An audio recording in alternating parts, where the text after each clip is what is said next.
Archaeology is finally here! Minecraft 1.20 The Tales and Trails brings us the long-awaited mechanic of digging around in the dirt looking for ancient treasure. Using a brush and a little patience, you can get any of the 4 smithing templates, 20 pottery sherds, and even diamonds. It's also the only way to get the Relic music disc and the coveted Sniffer egg.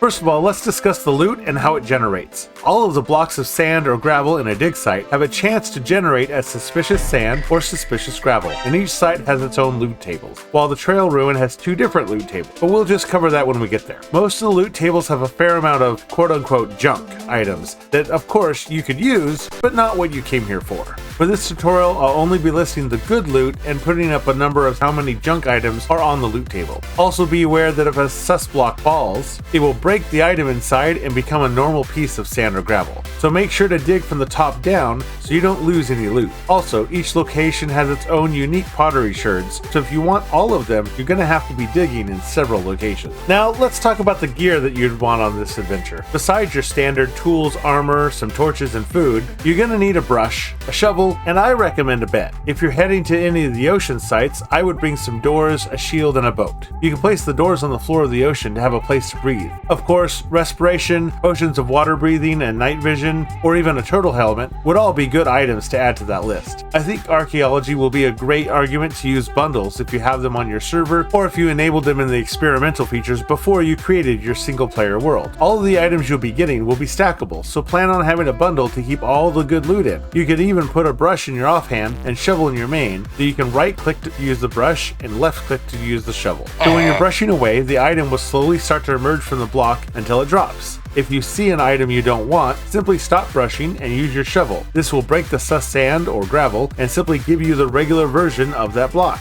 Something you may even want to consider is using the Suspicious Sand and Gravel Borders resource pack from Vanilla Tweaks. This little utility pack just adds a border around sus blocks, making them a lot clearer so you don't miss them. I don't plan on using this, but if you want to, I don't think there's any shame in that.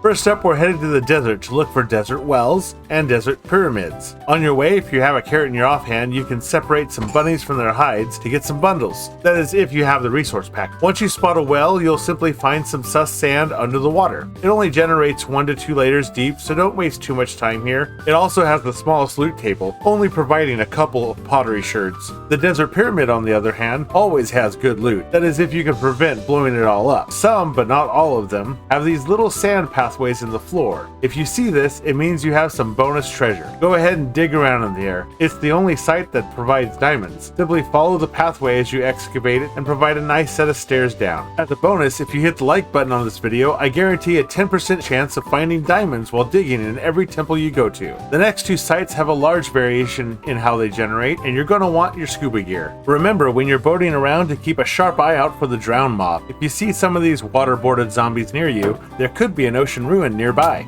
Cold ocean ruins generate in the colder ocean biomes and are made of mostly stone bricks and gravel. They usually have a loot chest as well. Besides the 3 unique shards though, there isn't really a whole lot to find here. Warm ocean ruins generate in warmer ocean biomes and are made mostly out of sandstone blocks and sand. These also usually have a chest in them somewhere and are the only place to get the Sniffer egg, making it one of the more sought after dig sites. If you get lucky enough to find a couple of them, make sure to check out the Sniffer farm tutorial I made so you can get all of the torch flowers and pitcher pods for yourself. Just check out the card above or look for a link in the description below. Finally, we have the big dig site. The trail ruins generate in jungles, old growth birch, and any of the taiga biomes. You can barely see this structure, and when you do, it will just be a few blocks of terracotta and gravel on the surface. I've even seen some that were completely buried under leaves in the jungle. As you dig down, you will find a wide variety of blocks, from mud bricks to terracotta, to even some workstations and glazed terracotta. These structures can be very large, but mostly buried under the ground. Make sure you bring a pickaxe because you'll want to be very thorough going through them. You may have to break a fair amount of stone, terracotta, and more blocks to uncover the whole ruin. Besides having a lot of pottery sherds, this is the only place you'll find the 4 armor trims and the Relic music disc. So what do you think?